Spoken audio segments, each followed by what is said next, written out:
নমস্কার বন্ধুরা, আর জি কুকিং চ্যানেলে আপনাদের সবাইকে স্বাগত। আজকে নিয়ে হাজির হয়ে গেলাম ফুলকপির পাতা ও ডাঁটা বাটা বা ভর্তা রেসিপি নিয়ে। তো চলুন শুরু করা যাক। আমি এখানে বেশ কিছুটা ফুলকপির পাতা ও ডাঁটা নিয়ে নিয়েছি। এখন এগুলোকে কেটে নেব। আমি হাত দিয়ে কেটে নিচ্ছি, আপনারা চাইলে বটি বা ছুরি দিয়ে কেটে নিতে পারেন। আমি শক্ত ডাঁটাগুলোকেও ভেঙে নেব। দেখুন, খুব শক্ত না, এগুলো কচি কচি পাতা নিয়েছি, তার যে গোড়ার শক্ত ডাঁটা সেগুলোকেও আমি নিয়ে নিচ্ছি। একইভাবে সব পাতাগুলো এইভাবে কেটে খুব ভালো করে ধুয়ে নেব। এবারে একটা কড়াইতে দিয়ে দেব বেশ কিছুটা জল। জলের মধ্যে দিয়ে দেব হাফ চামচ পরিমাণে লবণ। ফুলকপির পাতা ও ডাঁটাগুলোকে দিয়ে দেব। আমি খুব ভালো করে ধুয়ে নিয়েছিলাম। ঢাকা দিয়ে সেদ্ধ করে নিতে হবে ভালো করে, যাতে ডাঁটাগুলোও ভালো মতো সেদ্ধ হয়ে যায়। 2 মিনিট পর ঢাকাটাকে খুলে নিলাম। একটু নাড়াচাড়া করে দেব ওপর নিচ করে, যাতে সম্পূর্ণ পাতা ও ডাঁটা খুব ভালো মতো সেদ্ধ হতে পারে। আবারও ঢাকা দিয়ে দিয়েছি। আবারও 2 মিনিট পরে ঢাকাটা খুলে নিলাম। আমার পাতা ও ডাঁটা খুব ভালো মতো সেদ্ধ হয়ে গেছে। দেখুন, ডাঁটাটা খুন্তি বসে যাচ্ছে। আমি নামিয়ে জলটাকে ঝরিয়ে ঠান্ডা করে নেব।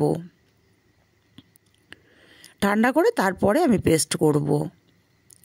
আমি আবারও কড়াই পরিষ্কার করে বসিয়ে দিয়ে কড়াইতে দিয়ে দেবো 1 চামচ কালো জিরে, দিয়ে দেবো 8-10টা রসুনের কোয়া, আর দিয়ে দেবো ঝাল অনুযায়ী কাঁচা লঙ্কা। ঝালটা যে যার স্বাদ অনুযায়ী দেবেন, তবে যে কোনো বাটা বা ভর্তাতে একটু ঝাল হলে খেতে ভালো লাগে। শুকনো কড়াইতে সব কিছুকে ভেজে নেব। দেখুন, ভাজতে ভাজতে রসুন আর কাঁচা লঙ্কার গায়ে পোড়া পোড়া দাগ চলে এসছে। নামিয়ে ঠান্ডা করে নেব। আর এদিকে ফুলকপির পাতা ও ডাঁটাটা ভালো মতো ঠান্ডা হয়ে গেছে। এখন একটা মিক্সচার জার নেব, আর মিক্সচার জারের মধ্যে পাতা ও ডাঁটাগুলোকে দিয়ে দেব। তবে আমি একবারে দেব না, 2বারে পেস্ট করব, তাহলে পেস্টটা খুব ভালো হবে। পেস্ট করে আমি একটা আলাদা পাত্রে নিয়ে আর যে ফুলকপির ডাঁটাগুলো আছে সেগুলোকেও দিয়ে দেব। ফুলকপির ডাঁটাগুলো দিয়ে দিয়েছি, আর এখানে যে ভেজে রেখেছিলাম কালো জিরে, কাঁচা লঙ্কা আর রসুন, সেটাও দিয়ে দিলাম। আর দিয়ে দেবো এখানে হাফ চামচ পরিমাণে চিনি। চিনিটা দিয়ে পেস্ট করে নেব। আর চিনিটা দেওয়ার কারণে সবুজ কালারটা বজায় থাকবে। ভালো করে পেস্ট করে বাটির মধ্যে নিয়ে নিলাম। এবার চলে যাব রান্নাতে। আমি আবারও কড়াই বসিয়ে দিয়ে দেব বেশ কিছুটা সর্ষের তেল। যে কোনো বাটা বা ভর্তাতে তেলের পরিমাণটা বেশি দিলে টেস্টটা খুবই ভালো আসে।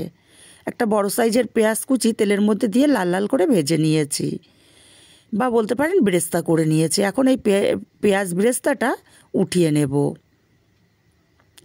পেঁয়াজটাকে উঠিয়ে নিয়ে এই তেলের মধ্যে ফুলকপির পাতা ও ডাঁটা বাটাটা দিয়ে দিলাম। এবার এখানে দিয়ে দেব সামান্য একটুখানি হলুদ গুঁড়ো, জাস্ট কালারের জন্য।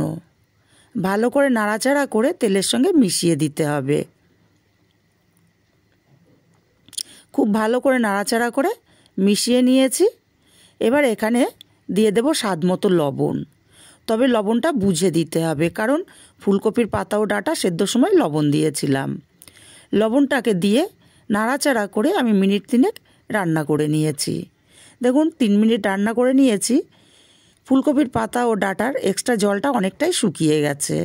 এখন এখানে ভেজে রাখা পেঁয়াজগুলোকে দিয়ে দেব।